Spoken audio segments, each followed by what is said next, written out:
I'll go straight to the point. Actually, inshallah, I'll try to be as brief as possible. But I think it is very important to see the Islamic perspective of what we're trying to do. What brought this up, actually, it's the fact that there are a lot of rumors going on, and a lot of theory and conspiracy theory and what have you. And many Muslim people are attached to these things and spreading rumors and telling people not to take vaccination and this and what have you. So that's why we came to this project. So we pray to Allah Azza wa Jal to make it for his sake and successful, and something that pleases Allah subhanahu wa ta'ala. Okay, so number one, I want to talk about general spreading rumors. Okay, this is illegal in Islam, okay, and it's an act of Satan. Okay, because Allah subhanahu wa ta'ala said in the Quran, in Surah An-Nisa, in verse 83, وَإِذَا جَاءَهُمْ أَمْرٌ مِّنَ الْأَمْنِ أَوْ الْخَوْفِ أَذَاعُوا بِهِ وَلَوْ رَدُّوهُ إِلَى الرَّسُولِ وَإِلَى الْأَمْرِ مِنْهُمْ لَعَلِمَهُ الَّذِينَ يَسْتَنبِطُونَهُ مِنْهُمْ ولولا فضل الله عليكم ورحمته لاتبعتم الشيطان إلا قليلا.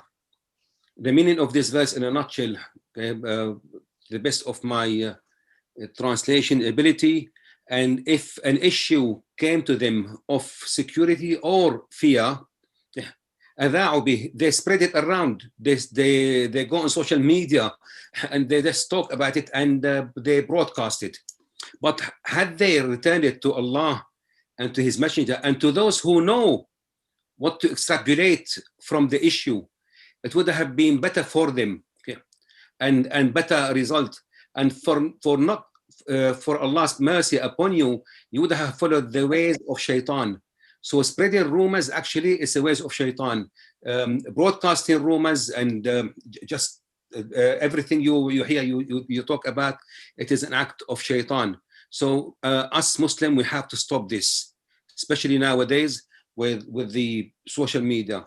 And also Muhammad sallallahu alaihi wasallam, he forbade this, and he said, كَفَى بِالْمَرْءِ كَذِبًا أَنْ يُحَدِّثَ بِكُلِّ مَا سَمِعَ. It is enough lies for a person to transmit everything he hear. Okay. So that's in Sahih Muslim, Hadith 4482, narrated by Hafs bin Asim. And so that's the thing. The other thing also, we have a habit of everybody knows everything.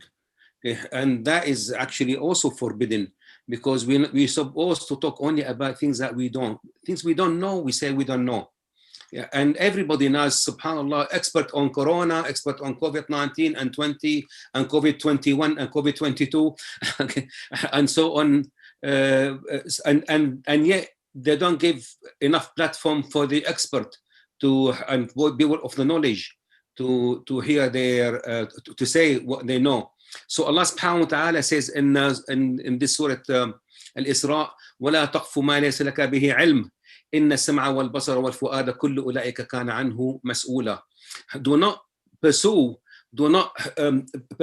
things that you have no knowledge of. Okay, for indeed hearing and seeing and what's in there, the in it, you'll all be questioned about in the day of judgment. Okay, so if something we don't know, we say we don't know. We don't pretend that we do know. And we have that. I see it so many times. Subhanallah, somebody asks a question about religion and everybody wants to answer it. Somebody asks a question about medication and everybody wants to answer it, even though they've not been anywhere near patients, okay, or studying medicine or pharmaceutical and what have you. So we have to go back to the teaching of the Quran, what Allah instructed us to make our life better, inshallah. Okay, the third thing I want to talk about, medication. Okay, do we take medication or do we leave it to Allah Azza wa Jal? And how about taking vaccines? Okay.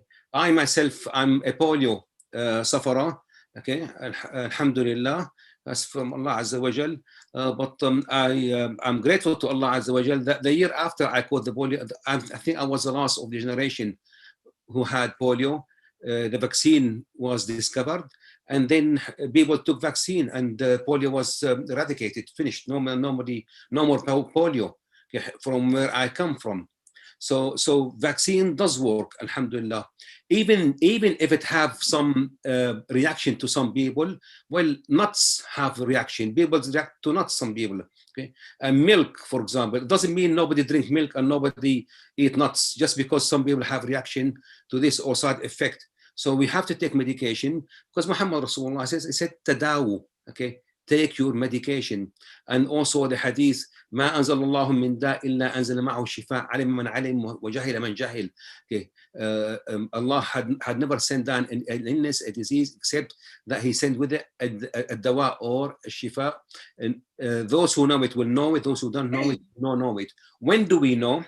That's in Allah subhanahu wa ta'ala's decree. Allah tell us to go and seek the knowledge and find out. So we have to do the mean to an end. But the end always lie with Allah Azza wa Jal. He is the supreme owner of this world, and He is the supreme knower of this world, and nothing happened without His permission. So if Allah subhanahu wa ta'ala decided in His kingdom to have this infliction, like this corona, for example, and Allah in his kingdom, he could let people find the knowledge, but people have to seek it. And the proof of it, actually, there are four places in the globe they discovered the vaccine almost simultaneously. Okay, and that is not the first time. I mean, in the olden days, for example, the TV signal was discovered by 3 people, and they don't know each other. Allah subhanahu wa ta'ala, He said, وَعَلَّمَ الْإِنسَانَ مَا لَمْ يَعْلَمْ. He teach man that things he doesn't know. Okay, so we have to do our best, study and do research and find out and leave it to Allah Azza wa Jal. Allah subhanahu wa ta'ala, then He will open that gate of knowledge when He will.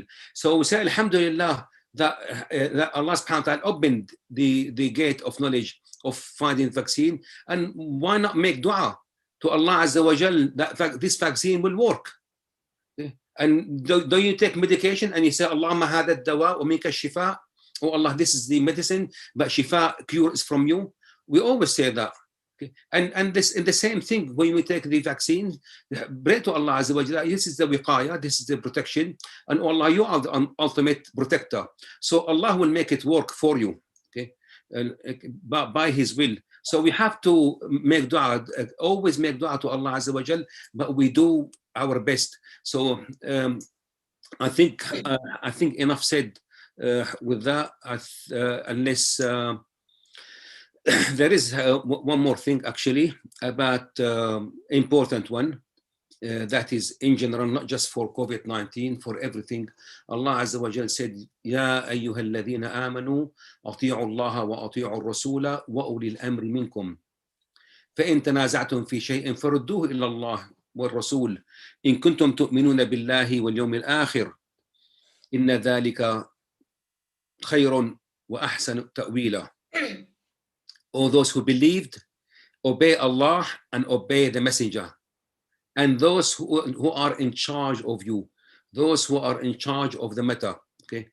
And if you differ about anything, then return to Allah, to His messenger, and to those who know. If you believe in Allah and in the hereafter, that is better for you, okay, and would bring better result, okay. That is in Surah An-Nisa, verse 59. Okay. So I think I close with that because my time, I think, is over. But what I'm trying to say in here, we are living under government. The government they employ people to run the country, okay, and these they employ expertise and what have you. So they give the order. As long as he's giving the order, not to disobey Allah, then I have to obey the order. He's not telling me to go and commit a murder, for example, or to disbelieve in Allah. Okay, so these things, like for example, when you have a red light, you stop at the red light, don't you? That is an order of those who are in charge of us. Okay? And if we don't stop at the red light, we have to pay the penalty. It's similar with all the orders, believe me. So I pray to Allah Azza wa Jal to forgive me my sin and my trespasses, and I pray to Allah Azza wa Jal that what I'm trying to say has become clear. Unless anybody have any questions, so say, الحمد لله سبحانك وبحمدك تبارك اسمك وتعالى جدك لا اله الا انت استغفرك Uh, واتوب اليك. Jazakallah khairan, Abdul Latif. We're going to do questions at the end. So if you have any questions, put them in the chat, and then we'll pick them out at the very end.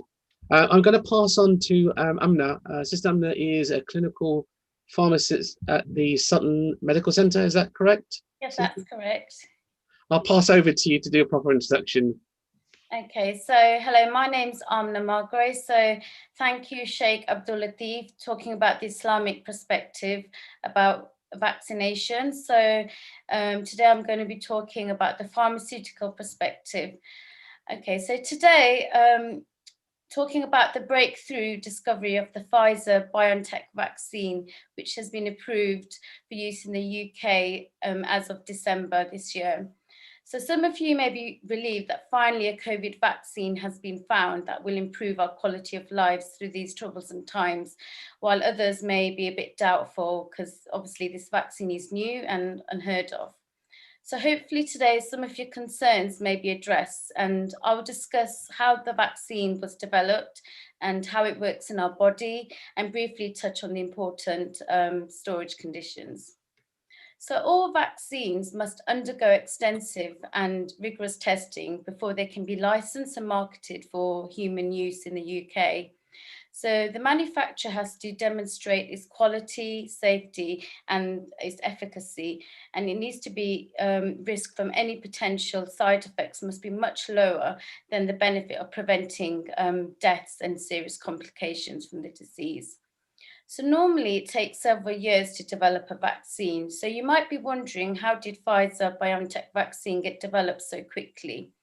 So since COVID-19 has been like a global problem, so all the normal barriers were lifted in terms of finance, and scientists were happy to work together to find a solution to this global health problem. Another thing that you might not know is that although the COVID-19 is a new virus, scientists actually didn't start from scratch.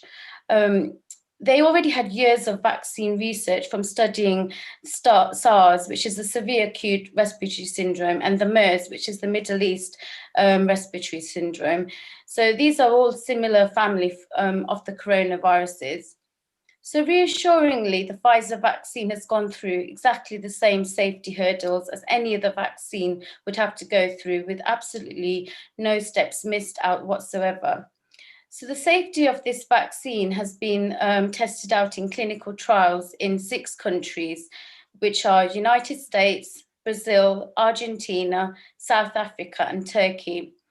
So the clinical trials were conducted more rapidly as there were no delays in attracting enough volunteers to take part in these human trials, and some of the steps were done in parallel rather than in sequence. So how are vaccines developed? So vaccine development, or the investigational new drug, it begins in preclinical studies in the laboratory using tissue or cell cultures and animal studies. So at this stage, safety and the ability of the body to produce an immune response is examined. If it's successful, then the vaccine then goes through several different phases of vaccine trials in humans. So these phases are 1, 2, and 3. So the phase 1 clinical trials occur on a small scale, using about 20 to 100 healthy adult volunteers. In this phase, the manufacturer needs to find out the risk factors or adverse effects of the vaccine, and to work out what dose is required and whether this would be the same for different individuals. It also helps to assess the type and the extent of immune response that the vaccine produces. The next phase is phase 2 clinical trials. These are much larger, using 100 volunteers. So in phase 2, the vaccine is tested out on the target age groups the vaccine is likely to be used in. The next stage is phase 3, which uses hundreds of thousands of patients and allows the detection of rarer side effects that might not be identified in phase 1 or phase 2 trials.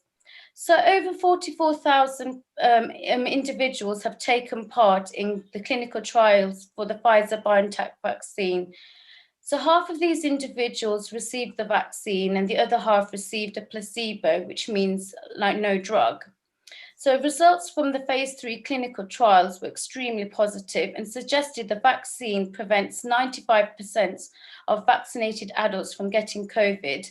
So reassuringly, it was also found that the vaccine works well in people of all ages, races, and ethnicities. So it also showed for adults over 65 years that there was over 94% efficacy. So another important thing to mention is that there have been no reports of any long-term complications or deaths in clinical trials associated with this new vaccine. So in the UK, once a vaccine has been shown to be safe and effective in phase 1 to phase 3 clinical trials, the manufacturer then has to apply to MHRA.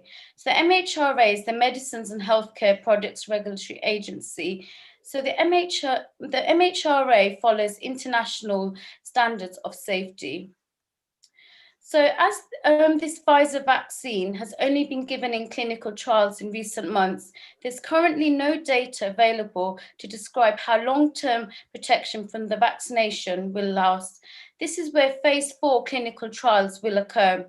So basically, phase 4 is the long-term ongoing studies of the disease and of those vaccinated. It will show whether the vaccine protection, whether it's long-lasting, and whether the vaccine prevents a vaccinated person from carrying or spreading the virus. Phase 4 is also essential to investigate how vaccines operate in different groups other than those carried out in clinical studies. For example, the vaccine will be given to people with underlying medical conditions who would not necessarily have been included in a clinical trial, and groups where more testing is needed and have not yet been given the vaccine, for example, pregnant women and under 16s.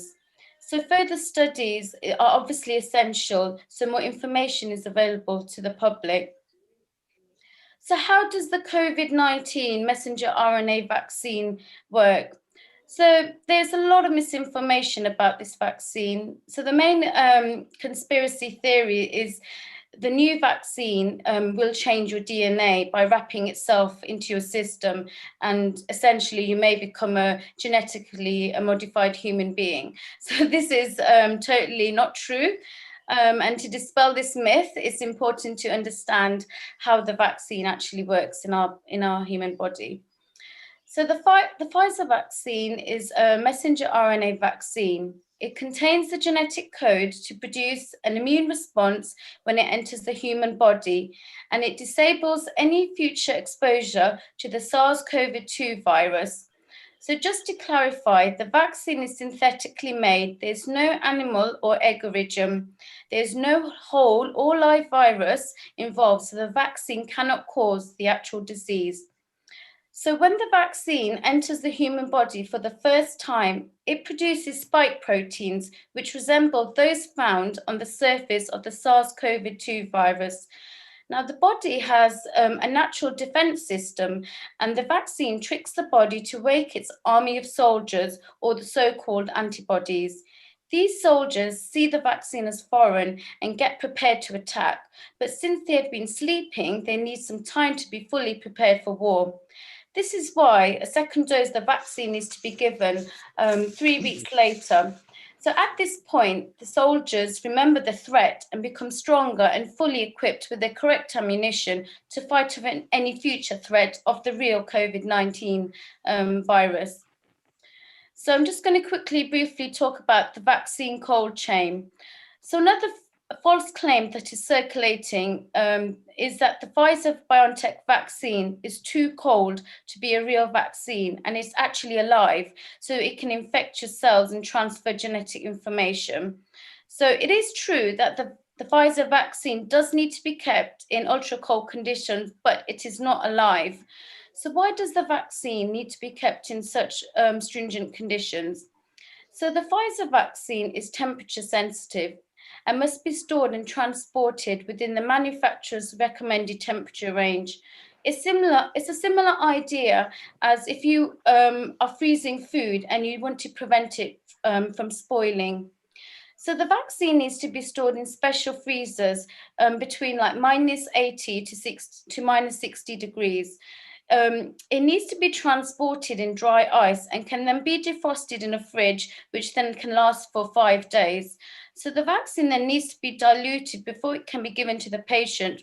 So that once the vaccine is diluted, it then has an expiry of 6 hours. So this system of transporting and storing vaccines, what's called the cold chain, and it is really essential to maintain this cold chain from the point the vaccine leaves the manufacturers to where it will be stored, and also when it will be administered to the patient. So if there's any breach in the cold chain, the vaccine may fail to work. Okay, so that's my part of the talk. I just want to hand over to Dr. Kashif Aziz. Thank you. Assalamualaikum. Thank you, everybody. Thank you, Amma, for a very clear description. So I'm a GP based in Sutton. So I'm going to basically talk about the vaccine process itself. So essentially, what's going to happen is you will be called for the vaccine. Okay, so everybody who's eligible for the vaccine, we're talking about the Pfizer vaccine right now because that is the only one right now which is licensed for approval. So the process that's going to happen, and this process is basically for Sutton, but it will be generally used across the board. There may be slight variations regionally. So what's going to happen is the government has decided, after a lot of research, basically the Joint Vaccination Committee and MHRA, who should get the vaccine first, because as you can appreciate, we have a limited number of vaccine and not everybody can get it.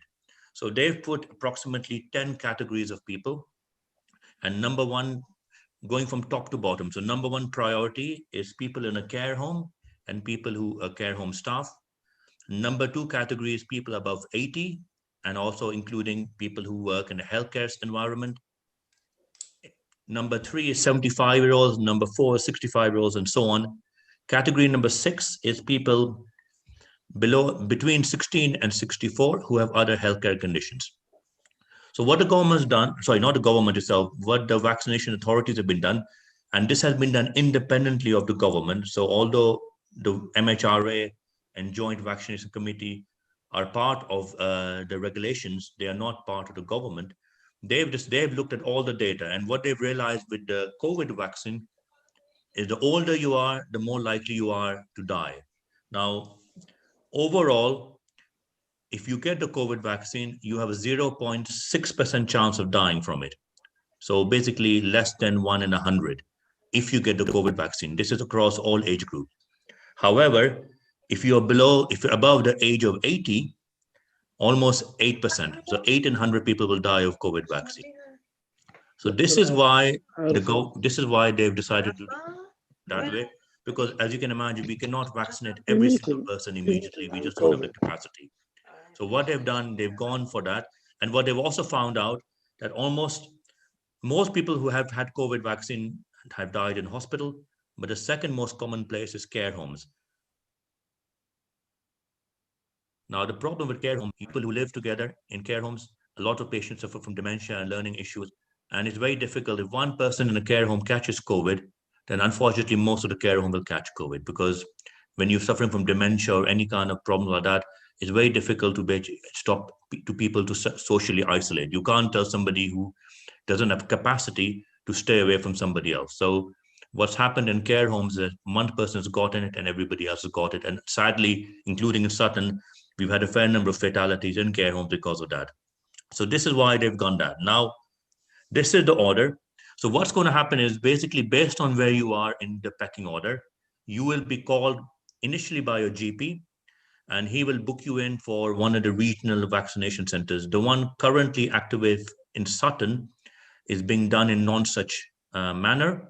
And this is live, and we've been vaccinating. We started vaccinating there on Wednesday. I was actually there Wednesday afternoon. So I was one of the first people actually vaccinating on a Wednesday afternoon. And that was going Wednesday, Thursday, and Friday. And we're going to restart next week on Monday and Tuesday. So this is non-such manner in Cheam.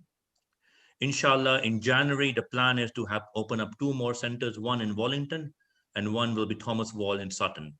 But obviously the problem, as Amna has already highlighted, because of the cold storage, it's not something we can rule out immediately. So what will happen is when your time is up or when your time is due, you will be called by a doctor or your more likely reception staff from your surgery, and they will book you in and they'll tell you when the next appointment is going to be. You will be given on that particular day, you will be given an appointment for your first vaccine, and also you will be given an appointment for your second vaccine on that particular day, and that will be after 21 days. So for example, we had patients who were booked in on this Wednesday just gone.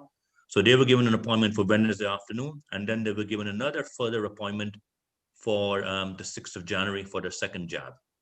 So you will be given both the appointments and both the times, and you'll be told when to attend.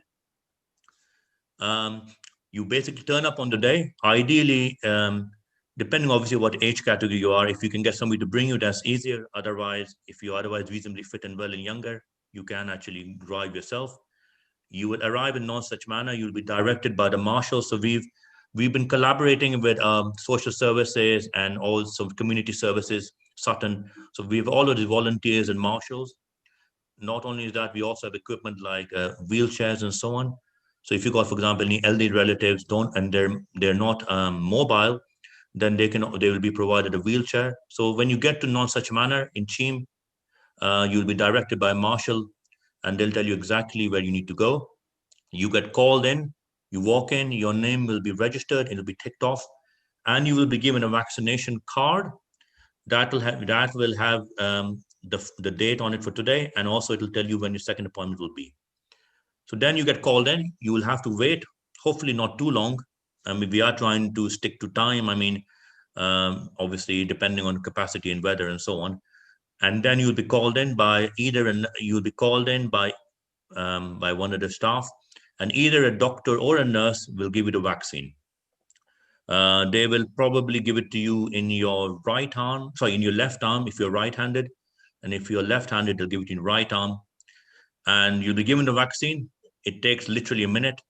It doesn't hurt. We've had plenty of them done. It's a very small needle, and you will be given a small plaster. And then this bit is important. You will be asked to wait for 15 minutes. Sure, and this will cover it. I think Usman will probably cover this later on. There have been a couple of examples of people having an allergic reaction.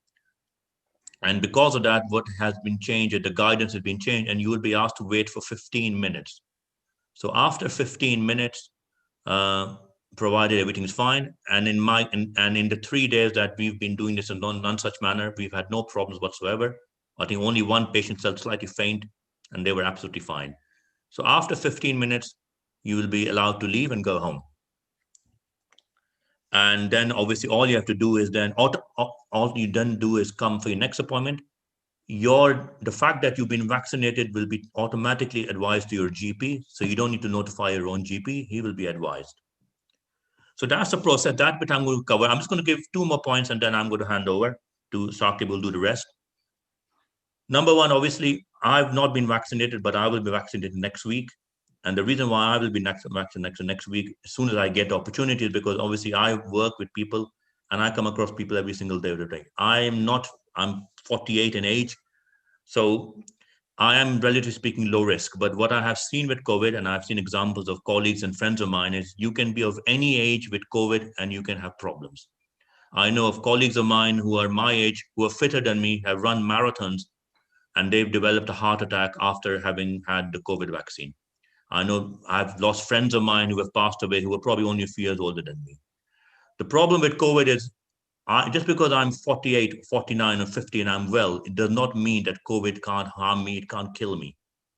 So this is why it is imperative for everybody, no matter how fit they are, no matter how well they are, to get the vaccine. Because you cannot just predict how your body is going to react to that. And the second thing I'm going to tell you this, and I'm going to wrap up on this page, the most touching moment for me when I did the vaccine on Wednesday evening was an 82-year-old lady, and her husband had died of COVID about 3 to 4 weeks before the whole thing happened. So her husband had died 3 to 4 weeks before because of COVID, 3 to 4 weeks before she got vaccinated. And when we gave her the injection, she started crying. And the only thing she said to me was that, I wish it had been there a month ago and my husband would still be alive. So I think it was one of the most emotional moments of that evening. And it just reinforces to you that this has killed people and this has changed people's lives forever. So if you have this opportunity and you've been given a chance to get the vaccine, but inshallah, hopefully everybody will be, do not be in that category of somebody who refused and had a fatality, because it can happen to anybody. I'm going to hand over to Saqib now. Before you do that, Dr. Kashif, can I ask if you can? I've put in a link to the YouTube live channel. If some of you can move to the YouTube live channel, that would give some other people a chance to watch the session on Zoom. That'll be fantastic. Who are you talking to? Us or? I'm talking to everybody on this group, and everybody, obviously not the speakers because you need to be on this group, but the people who are watching it live at home, if you can switch over to the YouTube channel instead of going through Zoom, that would really help. There's a few people trying to join and they can't because we've reached our limit. So if you could do that, that'd be fantastic. I'm going to pass you on to Dr. Saqib from the Colliers-Wood Surgery. Assalamu alaikum. As brother mentioned, I'm a GP at the Colliers-Wood Surgery, and I've had the first dose of the Pfizer vaccine a couple of days ago. And why I went for the vaccination program, firstly, I went for the Oxford trial, and I was a participant in phase 2 of that trial. And why did I do that?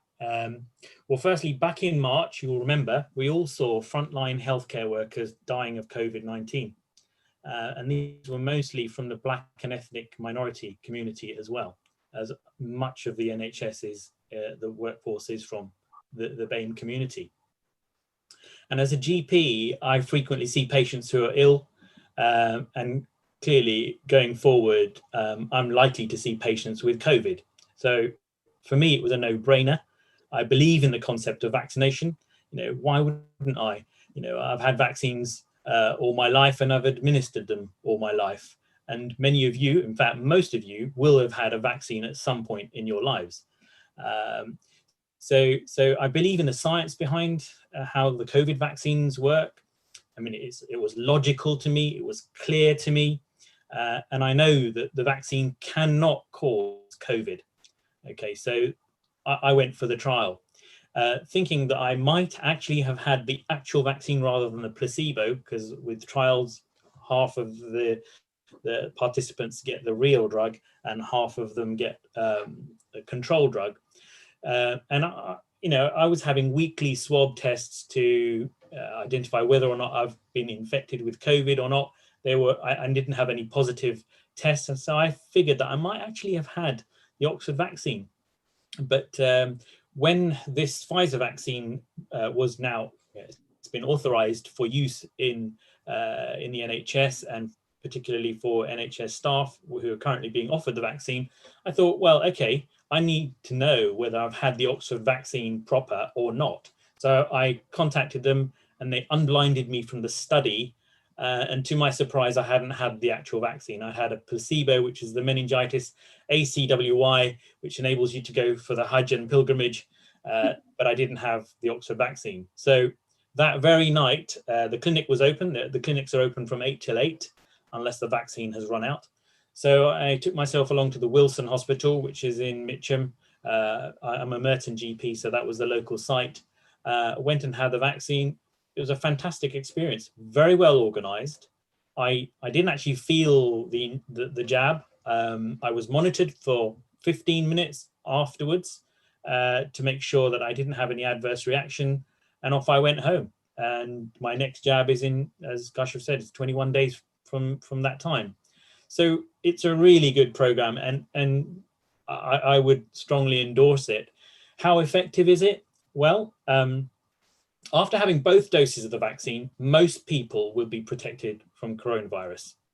It takes a few weeks after the second dose for it to really work, and it's about 95% effective, according to the research, at preventing COVID-19. And the effectiveness of the flu, if you compare it with that, it's about, the flu jab is about 60 to 70% effective, depending on the actual jab itself. But this is 95. It's pretty unprecedented. It's really hugely successful. 95%. There is a small chance you might still get the coronavirus even if you've had the vaccine. Therefore, because 5% may not be so protected. And this means that it's important to continue to follow your social distancing guidance that we've been all practicing, I hope. And if you can, wear something that covers your nose and your mouth in places where it's hard to stay away from other people. So hands, face, space is to be continued. The side effects, most side effects, I mean, every single drug will have a potential side effect, but the COVID vaccine, and that's no exception. Most side effects are mild and shouldn't last longer than a week. And most commonly, you might get a sore arm, which I did for just 1 day. So it's for 1 or 2 days where the needle went in. Feeling tired is a potential side effect. Headache. I normally suffer with headaches, didn't get a single headache.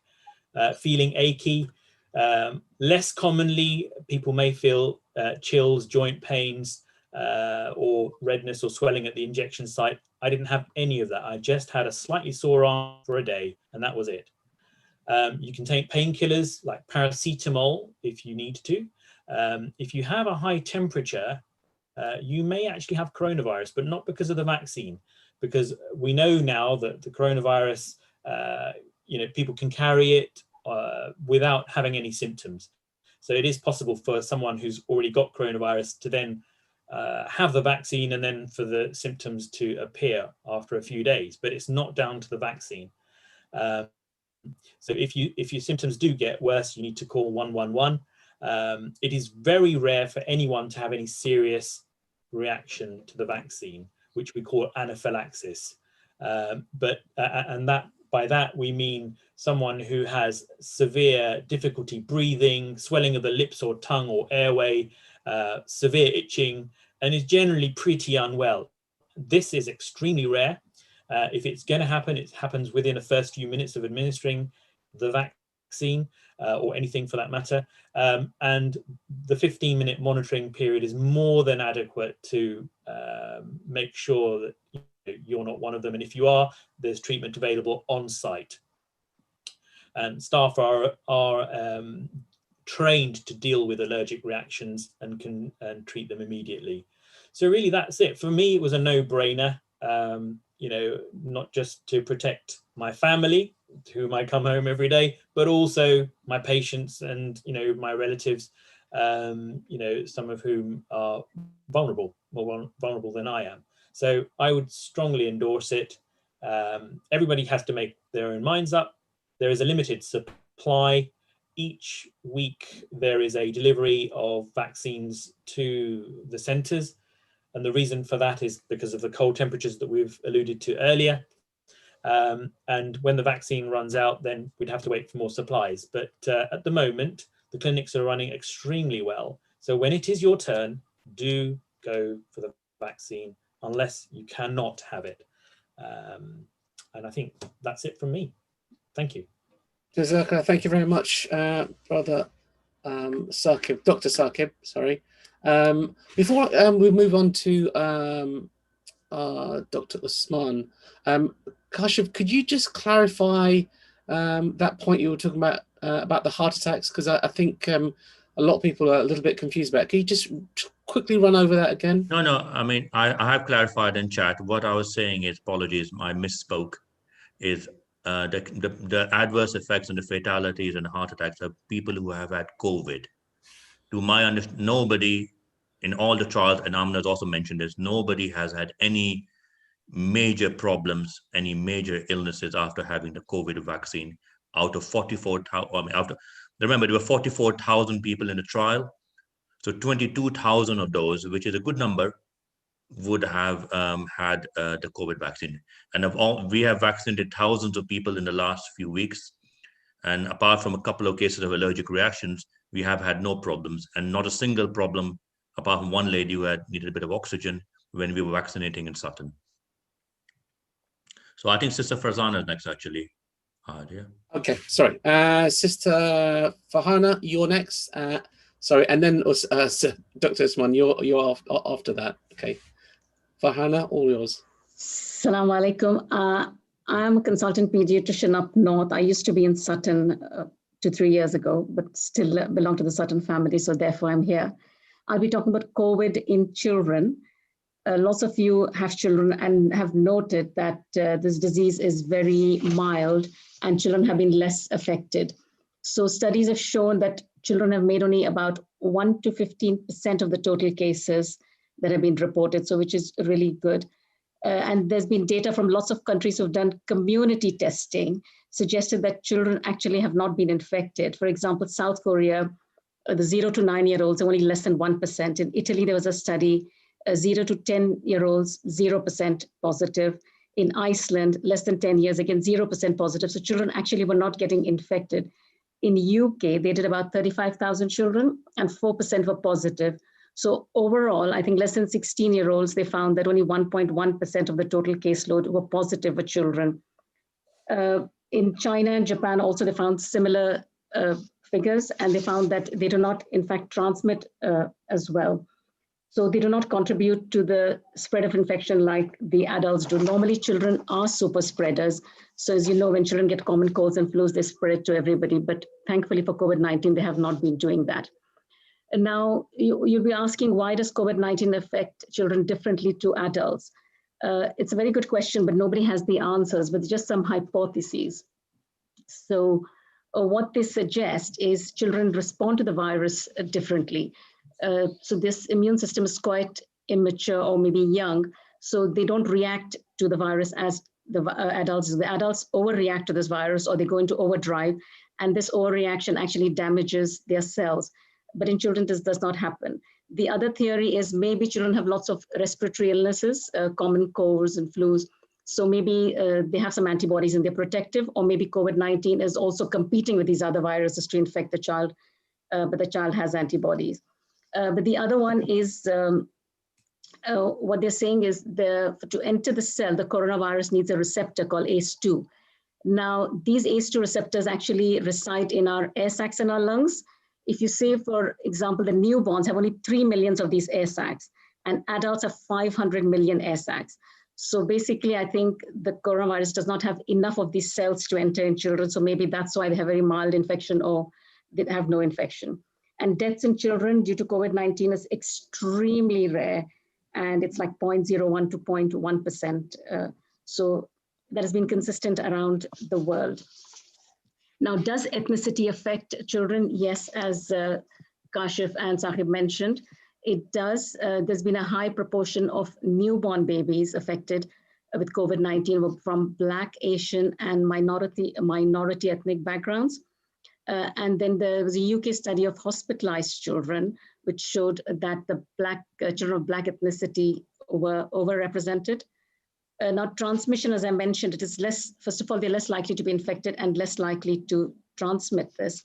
In the French Alps, they noted that a school group went on a picnic. So 169 children were there. Only one child was positive and actually did not spread it to the other children. So what they've also found is if the index case is a child, then the spread, the secondary attack rate, or the spread is, they spread only to one other person, so 2 cases. But if it's an adult, like a school teacher or member of staff, then they spread it to 9 others. So actually adults transmit and spread more than the children.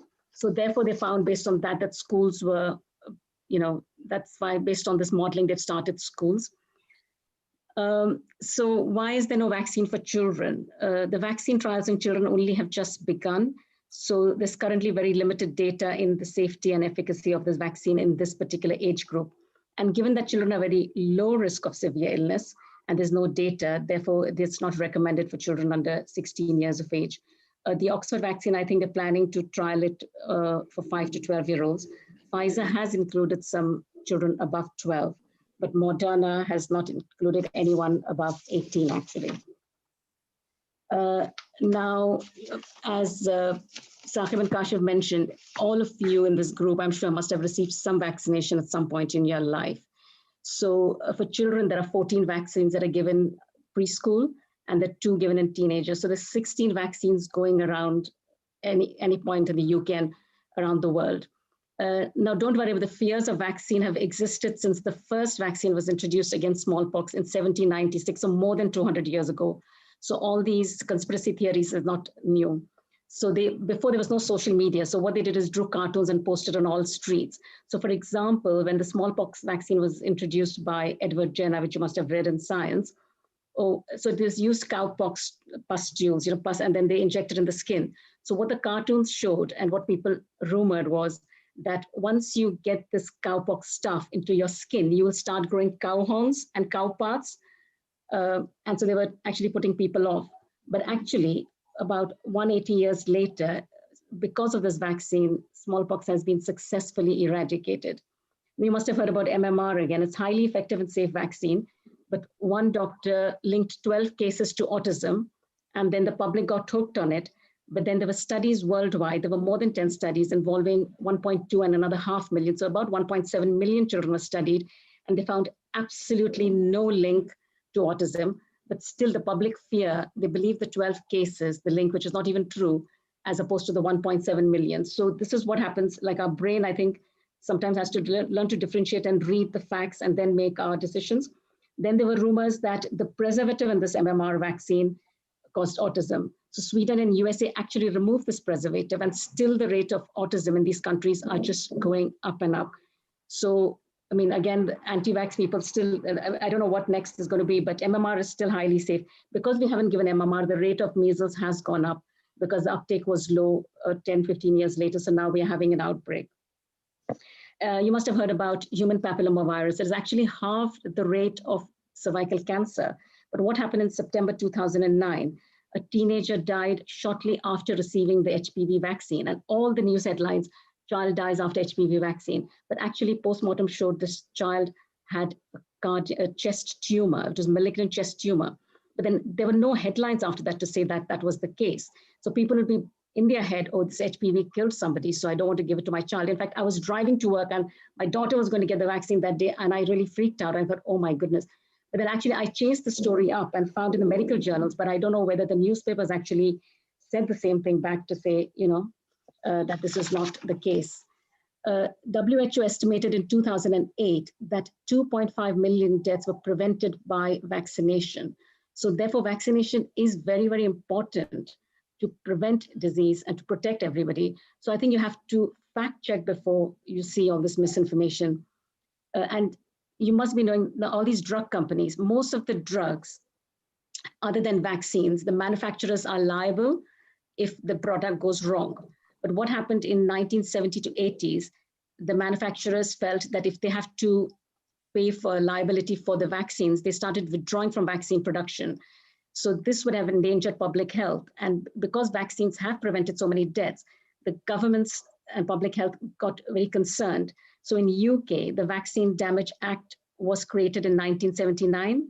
And in US, the National Childhood Vaccine Injury Act was started in 1986. So what this does is indemnifies a drug company from lawsuits in case there's a very severe adverse drug reaction. And therefore, we can continue to have vaccine production. So I think currently 19 countries have signed up to this. Previously in the UK, only under 18-year-olds were eligible to get compensation. But then from 2018, there were adults also included. And now from December, the government has added COVID-19 to this vaccine damage payment so that but there was no safety concerns reported in clinical trials. This is because somebody has to get indemnity rather than getting it to the drug companies. The governments are doing it as part of the Vaccine Damage Act. And I think if you want any more conspiracy theories, then Dr. Usman will be telling you about them. Thank you for listening. Thank you, my sister. Assalamu alaikum wa rahmatullahi wa barakatuh. I'm basically Dr. Usman Najam. My background is I'm an interventional cardiologist in South London. I have a significant background in academia, and I'm currently doing a PhD. So I'm very much versed to what clinical trials are involved. And the reason we decided to hold this forum was to try to provide factual information to just general members of the public. And I think all of this arose because a lot of us have started receiving information on WhatsApp, predominantly myself, where there's been false claims. People have made a story and they start becoming viral. The unfortunate thing is a lot of people are not verifying it, and this has suddenly started resulting in a large number of people believing it. I've had friends, family members questioning, asking me the same question about the vaccine and whether there's some mass conspiracy. And the aim of this short section is to try to discuss some of the common theories which have been going around. I've started doing some research on what people have started receiving, and then so I'll discuss them anyway. With regards to this forum, the reason in particular we want to speak to the members of the community is, as everyone's probably aware, that this has disproportionately affected people of Black, Asian, and minority ethnic backgrounds. This is for many reasons. One of the ones are that people of such background may have conditions where they have diabetes, heart disease, high blood pressure, cholesterol. All of these, in addition to age, indicate how poorly someone will do if they catch coronavirus. And the classic example of this is in the healthcare sector. There's about 21%. So a fifth of staff are of the BAME minority, the BAME ethnic groups, so Black, Asian, and minority ethnic. However, up until November, 63% of all NHS workers who died were actually of BAME. So it's very clear there's disproportionate difference between people catching it and the ones who are dying. Obviously, there's other factors involved as well, but the fact that there's 3 times as many as the number of NHS staff is quite concerning.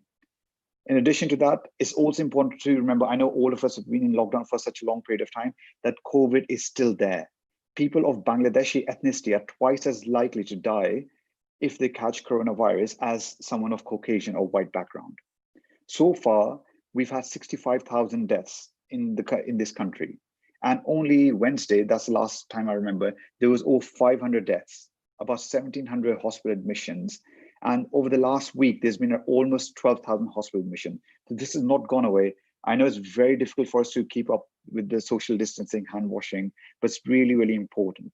Personal story, I know of family members who've died. I have seen staff, I've seen consultants who treat other patients become so unwell that they had to be admitted to ITU. Some have not managed to return to work.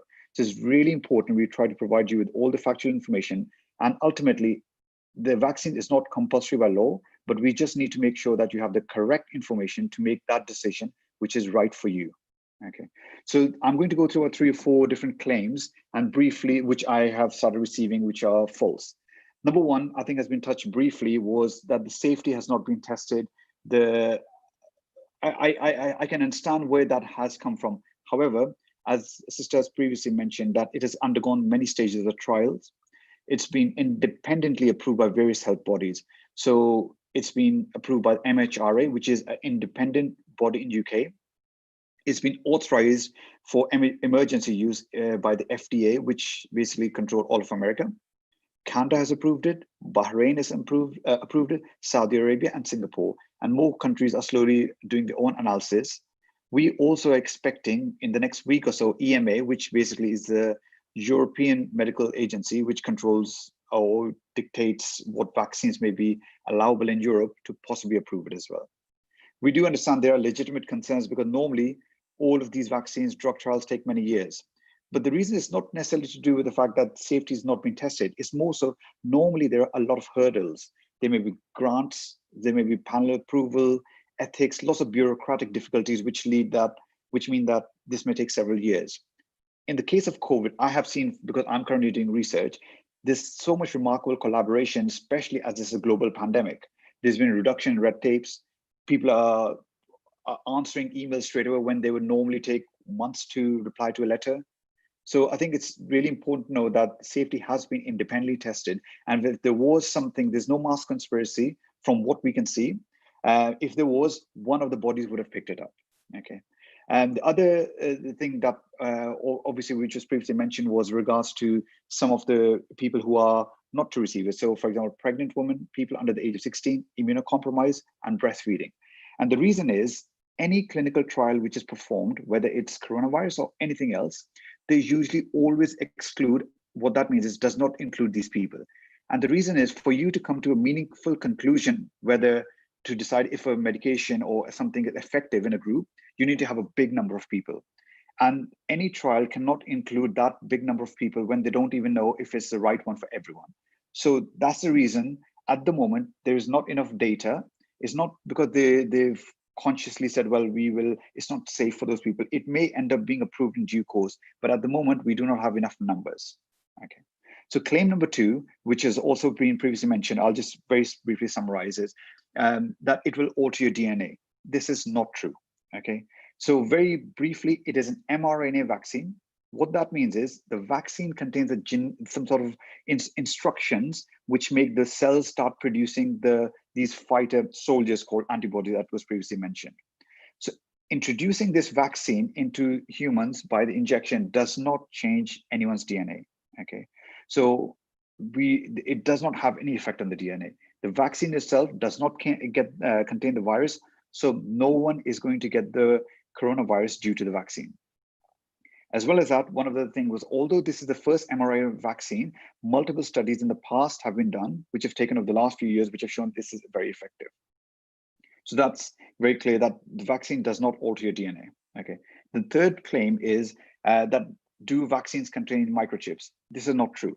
This has become quite common and widely spread false rumor, which I think all of it originated from, I think, Bill Gates once holding an interview where he said people will need to have some sort of digital certificates to see who has had disease, who has recovered. And this led to someone making up an article, and just basically that became viral without any basis, without any research, without any proof. If anyone, to be honest, being frank, if anyone wanted to monitor any of us, we are providing more than enough data, phones, social media, everything else. So I do not think that they actually need a vaccine microchip to start getting or controlling us. So this is completely not true. One of the other claim which has started, someone forwarded to me was, can the vaccine cause infertility?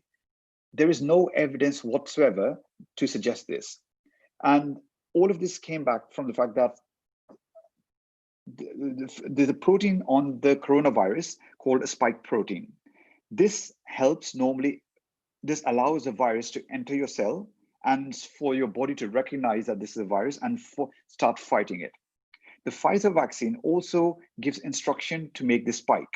However, the spike, although resemble, is completely unrelated to the one which is associated with placenta production. So this is where all of this started, where someone put 2 and 2 together and got 20. So there's no evidence from the trial, and all the data which is shown so far is the women who have had COVID, there's not been enough evidence to show that they have any effect on losing the baby or not to get pregnant later. So vaccine causing infertility, there's no evidence whatsoever to say it's true. Okay.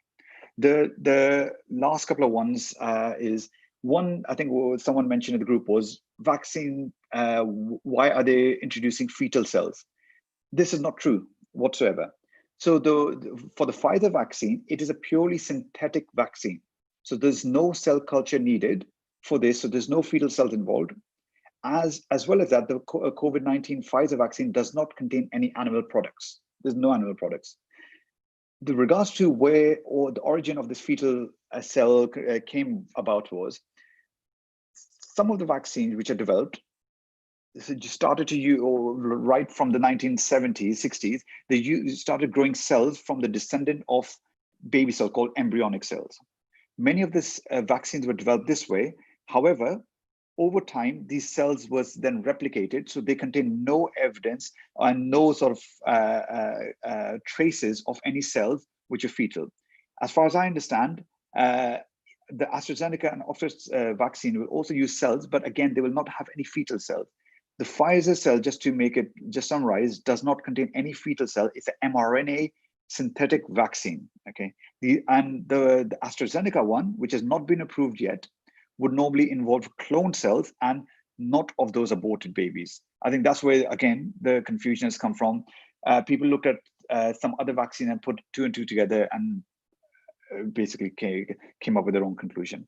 And lastly, I think Sister Farhana briefly mentioned was, why is it, someone said, well, why is it that the vaccine manufacturers are protected legally? Very briefly, the reason is, firstly, this is not new. This has been the case for the last 40 years in UK and US. So all the vaccine that all of us have received, I've received, you've received since childhood, the vaccine manufacturers have always been protected. And the reason was, this all started from the whooping cough in the 1980s. There was some sort of issue and people, mostly in the States, started filing lots of lawsuits to pharmaceutical companies. What meant was the pharmaceutical companies, all of their money was used to fight off these claims. A lot of them went bankrupt and vaccines were stopped being produced because people were too scared of the consequences if there was something to go wrong. So what happened in the 80s and 70s, a big fund was created by UK, US. So if there was to be any issue, they would go through the government. Up until last year, there's been around 940 claims for all vaccines in the last 40 years, and about 75 million has been paid off. So one thing is, if the vaccine manufacturers, the pharmaceutical companies were not protected, we will not have these vaccines. These diseases will still be rife in our community and people will still be suffering from it. So that's the reason they're protected legally. So I've tried to make it very short. I hope this has tried to clarify some of the questions and concerns that you guys had, and I'll pass it back to Brother Ahad. So, Zaka, thank you very much, Dr. Osman. That's very kind of you to explain. I love those conspiracy theories. They've been spreading around like wildfire. The government doesn't need to put anything in the vaccination because they have enough data coming from everybody's mobile phones quite easily. I am going to pass on to, if Imran is available. Imran, are you there? Ah, fantastic. Now, Imran is our special guest. He is the Director of Engagement at Sutton Council. Is that correct? Assalamualaikum, brothers. No, actually, I'm Director of Public Health at. Oh, that's right. Sorry. Right, over to you. I'll let you do the introduction then. Not at all. So I and Jazakallah khair to Brother Kashif and Brother Ahad for inviting me, because we only we were on a call this morning. So Alhamdulillah, I think we've heard some fantastic information here about how safe and efficacious this vaccine is. It's really a barn door case, really, in terms of whether people should take it or not. What I'd like to focus on, it just slightly differently, if I may, for a few minutes, is what's the situation in terms of COVID now, and particularly what do we perhaps as a community need to focus on immediately. Brother Kashif and others have spoken about you know it's going to take time. You're going to be called forward for the vaccine. It's probably going to take 2, 3, maybe 4 months before everyone gets vaccinated. It's going to take a long time. And then there's a time for people to develop immunity after their second dose. So I think it's really, really important we also think about together as a community what we're doing right now before everyone gets a dose, and particularly the elderly and vulnerable amongst our community. So where are we now? We were on a call this morning because actually, unfortunately, things are going in the wrong direction. We have seen in Sutton a huge increase in the number of COVID cases that we're seeing out there in the community. We've had in the latest numbers I've seen this evening, we've had just over 700 cases of coronavirus detected and positively diagnosed. And just to put that in perspective, last week it was about half of that. So a doubling in a week. That's a big difference. The last few weeks, we were seeing lots of cases and outbreaks in lots of our schools and our secondary schools. I'm sure there's lots of parents on the call whose kids were sent home. I think at the beginning of this week, there were around about 5,000 kids who are having to isolate because of coming into contact with COVID in their school. So clearly a huge amount of disease out there in the community. And also we've recently, in wave 1, we saw a lot of outbreaks and unfortunately some people dying in care homes. And we're beginning to see that same pattern emerge slowly, not as much as the first time round, but we are seeing multiple outbreaks in care homes now as well on a small scale. Alhamdulillah, the hospital is not inundated yet, but definitely the cases in the local hospital at St. Heliers are increasing. And that seems to be the case across Southwest London. So really, I wanted to say, just to point out to everyone there here on the call, you people are on this call because you care about the community, you want to be positive and take leadership and send out good messages. And this is really an important tipping point right now. So I think especially with the holidays, the Christmas holidays, so traditionally in my family, we didn't put up a tree, but we always went around and we saw all our aunties and uncles and we ate well and we met a lot of people. But actually, you know, there's a real importance here in terms of what we all decide to do during this holiday with our families, with our friends. And each action we do individually, I think, is so important. It can seem small, but actually collectively it builds up to a huge, huge impact for ourselves, our families, and our community. So not to take up too much of your time, but I think that I just want to repeat the simple messages about how we should think about being careful. So everyone talks about hands, face, and space. All of us should be trying to wash our hands regularly. We should be wearing masks or coverings when we go out into public spaces as much as we can. And also we need to be more careful than perhaps we have been around keeping our distance from others when we go outside of our house. And that's a distance of 2 meters. And then, as I mentioned before, really, I think what's really, really important for our community, let's be honest, is social interactions.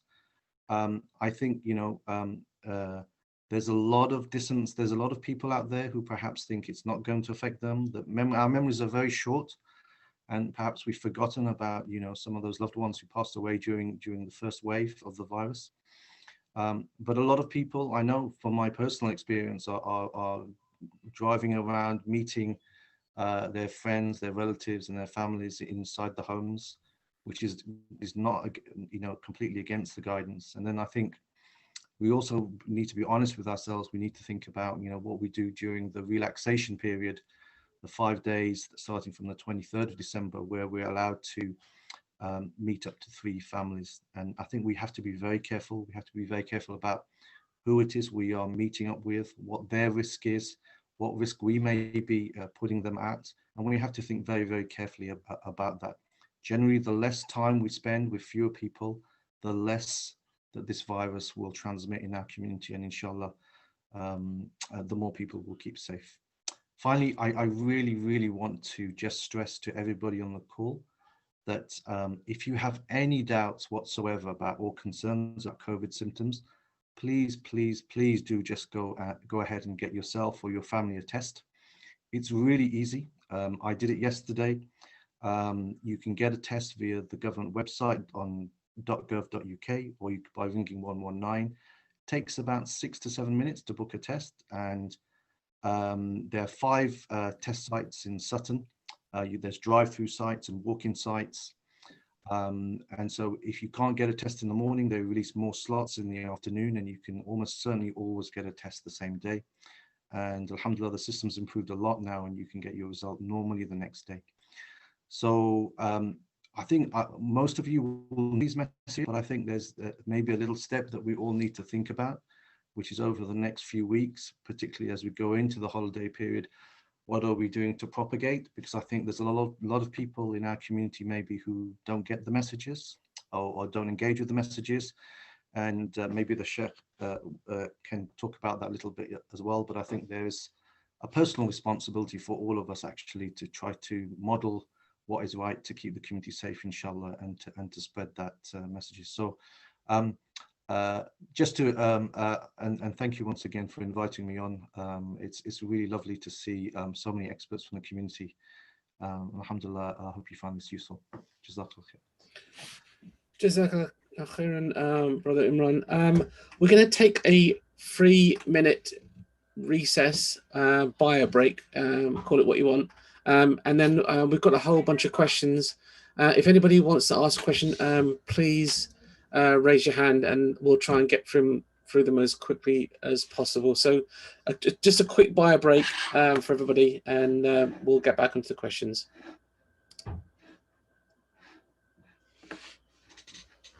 Just to add, there are some questions on YouTube as well, on the YouTube channel. So I will try to answer them as well. So there's some questions on the YouTube channel, which I'll try to answer as well. I mean, some of the questions are being repeated, so we'll try to cover them as much as we can, inshallah. Okay, cool.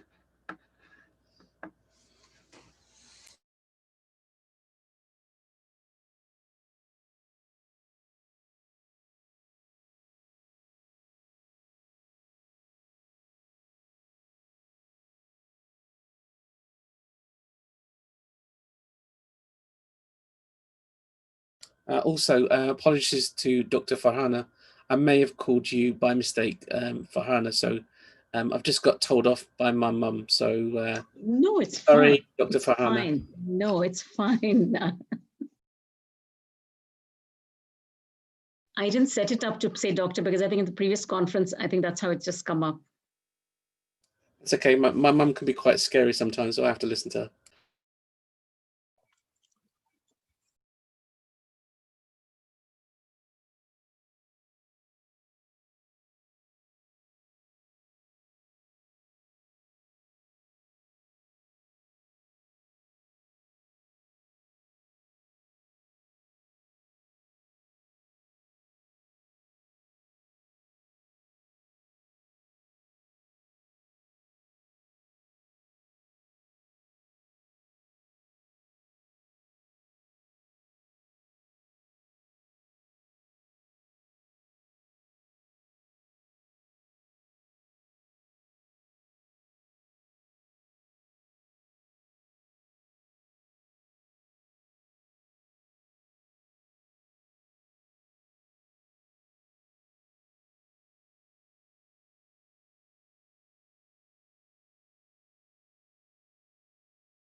Okay, I am going to start in a few minutes. I don't know if Abdul Latif is still there. Abdul Latif, are you still around? Abdul Latif, where are you? Right, well, as he's not here, I'm going to just let everybody know about the other classes that COM are doing. We've got Tajweed classes for men and women, and we also have tafsir classes and fiqh classes. All the details are on our website, www.companionsofthemosque.com. So any classes that you might be interested, there's all the details on there and the timetables. I think we are going to start now. And I think we're going to start with the questions on YouTube first. So if you have a question, please raise your hand. I've got one from Yasser. We're going to ask him in a bit after the questions from YouTube. And I think Kashif is going to cover those off. Kashif, are you there? Yes, alaikum. I'm just going to do a few of the questions from YouTube, and obviously I'll pass them on, any which I feel will be necessary. There's one which actually been asked to me, which is quite important, and it's a very valid question. Somebody in YouTube said, why should we believe the government narrative without question when their track record is anything but trustworthy? So that's a very valid question. Why should you trust the government about this COVID vaccine when, without being political, they have made a bit of a mess of the COVID program, let's be honest. You're not trusting the government, you're trusting us, okay? You're trusting the individuals in this room right now who have made the effort, who've taken an hour and a half out of their times without any financial benefit from it, because we believe in this. So you have to trust, and the reason why we've chosen people from our community, because I think most of us will know most of us. You will know most of us, sorry. You have seen us working in the community. We've been in the community for many, many years. I've been here for 10, 15 years. Sakil's been here for probably longer than that, and so on and so on. So we are not going to mess you around. We are prepared to take the vaccine ourselves. We have taken the vaccine ourselves. We are prepared to give it to our parents ourselves. You are not trusting the government narrative. You're trusting us as individuals. And believe me, doctors are the first to cry if there's something going wrong. It is in our Hippocratic oath to do first, do no harm. If a doctor truly believed that his vaccine was harmful, and not suitable, then we would speak out and we would be the first to speak out. And our duty to our profession supersedes our duty to the government. And I'm sure other people will back me up on that. Just a couple more questions on that. What's the difference between the Pfizer vaccine and the AstraZeneca vaccine? It's more to do with the mechanism of action. I don't want to get too technical here, but the Pfizer is an mRNA vaccine. AstraZeneca vaccine is a slightly different one. It's similar to what we use for flu. So there are some similarities in the way they work, but there are also a lot of differences as well. All you need to know about a vaccination with AstraZeneca is it will be going through the same rigorous process with MHRA, and it'll only be approved once MHRA are happy, and that's simply it. Okay. Another question on that is, there are not too many questions on YouTube. Why is there's no vaccine for the common cold or flu? Well, we do have a flu vaccine. It's given every year. We've been busting our guts every year to give the flu vaccine. And it is not as effective as the COVID vaccine, which Saqib has pointed out. It only got about a 60% efficacy rate. It still doesn't mean you shouldn't have it, because it's still better than nothing. But the COVID vaccine is actually a lot more effective than the flu vaccine. And one last question, is it true that there have been more deaths from common cold and flu when compared to COVID? That's not correct. On an average basis per year, a bad flu season in the UK will kill about 15 to 20,000 people on a bad flu season, on average, give or take.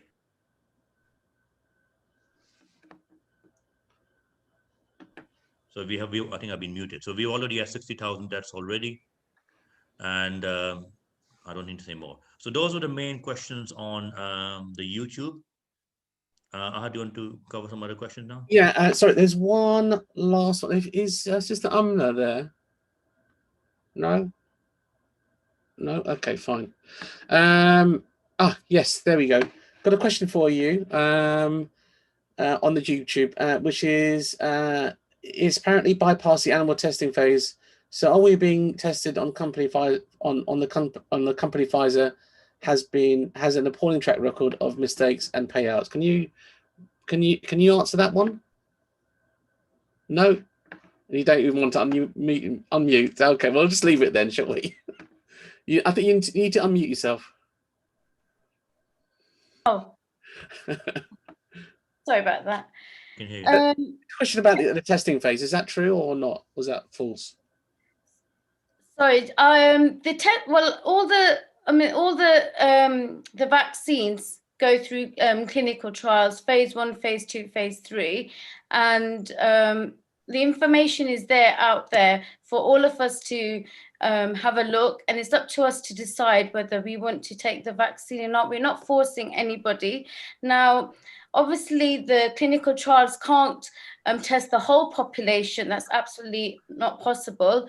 But when now the vaccine is marketed, phase 4 clinical trials will occur, and these will occur in more clinical groups. So depending on the data we get from that, I'm sure then there'll be more information available. But at the moment, I can't answer what's not being available from the manufacturers. So that's all I can say, really. Fantastic, cool. So we've got a few questions here on the chat. I'm just going to read some of them we've already answered. Is there national or regional shortage of supply? Any disruptions in our area? Who can answer that? One of the doctors, or maybe Brother Imran? Sorry, is it about the vaccine? Sorry, I missed that. Is there a national or regional shortage of supply or any disruptions in our area, I guess? Well, there are only 40 million doses of the Pfizer vaccine that I'm aware of that have been secured. That's enough for 20 million people, because you have to have 2 doses. We have 66 million people, so not everybody is going to get vaccinated with the Pfizer vaccine. The government has ordered more of the put on hold more of the AstraZeneca, because it's kind of British collaboration from the Oxford trial, but that is not yet approved. When it does become approved, obviously the UK is going to have the lion's share of that, although that is also earmarked worldwide, particularly because that vaccine doesn't have to be stored at minus 60 or 70 degrees, and it's therefore available to be distributed in hot countries. Cool. Actually, on that line of questioning, why do you have to have 2 doses with 21 days apart? And is the second dose the same strength as the first? They are, for the Pfizer vaccine, they're 2 identical doses, as far as I'm aware. That's the way the research has been done, that 2 doses confers a greater immune response than a single dose. Now, with the Oxford vaccine, they actually made an error. In the first dose, they actually gave half the dose. And I was called to get another proper dose. And I didn't know whether I was having the vaccine or the placebo. But when I subsequently heard in the news that, in fact, if you have a slightly lower dose initially, that confers a greater immune response for the AstraZeneca or Oxford vaccine than if you had 2 full doses. There is a variation in dosage that is yet to be sort of known. And that's the whole purpose of the phase 2 trials, to actually try and identify which is the correct dose. But as it happens, for the Pfizer one, as I understand it, there are 2 identical doses. For the Oxford vaccine, the first dose, when it's approved, it'll be half the dose. The second dose will be a full dose. Right. Thank you very much, Dr. Sarkip. Another question from the chat is, why is the BAME community more vulnerable? What is the science behind it? Who can answer that one? I think Dr. Osman can do that one. I think there are lots of reasons. The BAME community generally, as I've been working, my background is cardiology, I see most of them, a lot of the ones have underlying conditions which are maybe badly managed, not as optimally managed. So they may have diabetes, which is not as well controlled. They may have heart disease. Genetic factors also make a difference, as well as that, that just a social setup as well. Asian communities may live in big big sort of joint family households where from my own family, I know of someone who finished university studies, came home without any symptoms. The next day, he unfortunately had COVID, then developed symptoms, and suddenly the entire family of about 10 got coronavirus. All of them survived, all of them were fine. But the fact that obviously he came into the big nuclear house, joint family household, that's I think that is a combination of those risk factors. Okay, cool. Actually, on that, can I ask one? There's one question which has come up which I want to address. Yeah. Is it okay? Yeah, go for it. The figure of 60,000 deaths from the COVID is actually not accurate, as there's comorbidity. So you could not compare that with deaths related to other flu epidemics. This is a growth. I mean, with respect, people who die of flu also have comorbidities. Okay, most people who die of flu will probably have had heart issues or diabetics. So we are comparing a like for like. So people who are dying of COVID may have heart disease and diabetes, or they may have had strokes in the past. But by the same token, they also probably had diabetes, heart disease, and strokes in the past. So there is that. And believe me, you don't get 45-year-old dying of a heart attack post-COVID from flu. I agree. So I'm sorry to say that, but COVID has been a problem. 60,000 deaths, it is not acceptable, and it shouldn't be happening. And 1.5 million, 1.6 million deaths throughout the whole world. And as I said to you, fit and young people will not, very, very, very rarely will fit and young people die of flus, but fit and young people are dying of COVID. I completely agree with Kashif over there. Flu is a problem, but COVID is as big, if not a bigger problem that we are encountering in our lifetime. I think we need to just be accepting that we have to try to eradicate this. Okay, fantastic. Thank you, Dr. Osman and Dr. Kashif. Right, another question for the chat. Actually, this is quite a good question. So if you've had COVID in the past, does this mean you've become immune to it? So not including any vaccination, you've had the virus, you've got better either through the hospital or by yourself. Are you immune from it? So I can, from please feel free to answer. From what the research that I've done and from what I know, the innate, we don't have enough evidence at the moment to be conclusively sure that how long the immunity is going to last. When someone catches coronavirus, the innate means their own immune system obviously fights off a response, and we know that it does protect you in future. How long that protection lasts, we do not know. However, all the current research and the guidelines suggest that anyone who has had coronavirus before should still get vaccinated, because there is evidence from the vaccine itself, and it will not have a detrimental effect if you've had it before. So even if you've had it before, you should still be vaccinated. Okay, fantastic.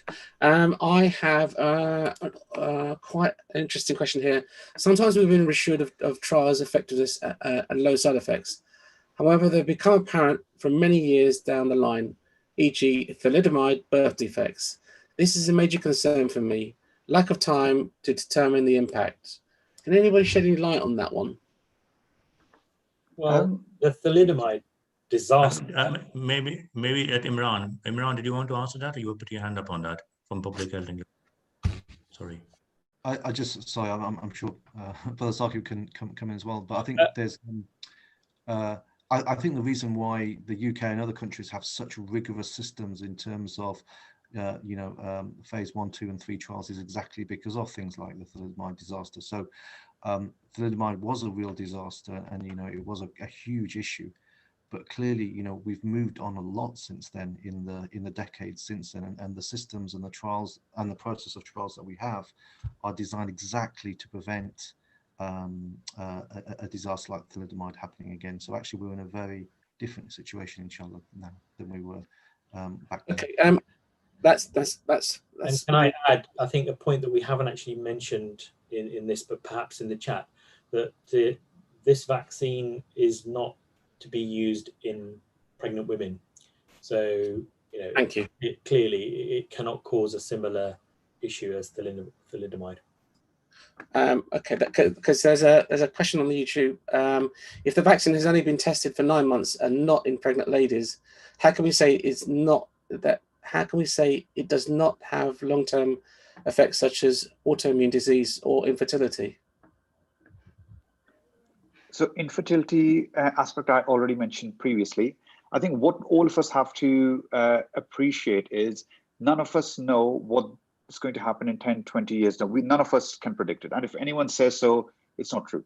We have to go by what evidence that there is currently. We are living in a pandemic where the whole world has completely come to a halt. We have to try to get back to our life. We have to go by the current available evidence. The current available evidence suggests that this vaccine is safe. We do not know in 20, 30 years time what's going to happen, but we have to make a judgment call on what it is now. Most of the medication that a lot of people are using now for people who have heart failure that we use, which are revolutionary, we only have data for about 3-4 years. We do not know what's going to happen in 20 years down the line. So we have to have some sort of faith that the process that we have now is true and correct. And we have to, so I think we have to have belief in that. We don't know what's going to happen, but it is effective and safe from what we know.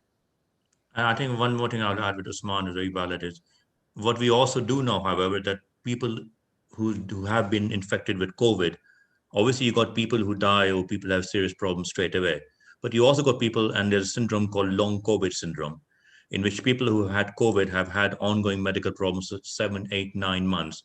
This includes problems with their breathing, includes neurological problems, and these are established medical problems. So you have people who had COVID in March, and we're in December, and they're still having significant disability.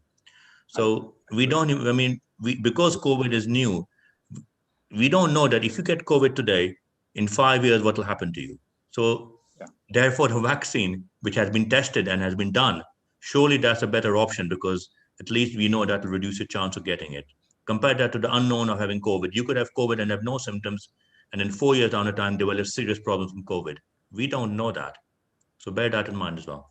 And I completely, just a very short personal experience, and that may be relatable. I know I have a very good friend who is 39, very fit and well, does running, football, had COVID, then unfortunately has still not recovered 6 months, like Kashi was saying, 6-7 months down the line. He had complications of COVID, which included blood clots, had inflammation of the heart and is still unable to climb more than 3 flights of stairs without getting short of breath. This is someone who could run 5-6 miles every single day if he wanted to. So it's not just death, it's just the other consequences, which could last months or years. So we have to make sure we try to minimize the effect of it. Thank you very much, Dr. Osman. Well, we have Yasser. Yasser, can you put your hand up and waited quite a long time, very patiently. What can you unmute and tell us what your question is? Yeah, first of all, I think, firstly, guys, look, a very good and a very relevant talk, very important talk. So thank you to all the panelists. So my question is around the Pfizer vaccine. So as we know, there's 2 doses, right? Day 1 and day 21. What happens if a patient, for whatever reason, cannot attend their second appointment? Is there a grace period, or will the timeline start again? I can answer that because I've been involved in a lot of this. So effectively 21 days is what the cutoff is, but it can be up to 28 days.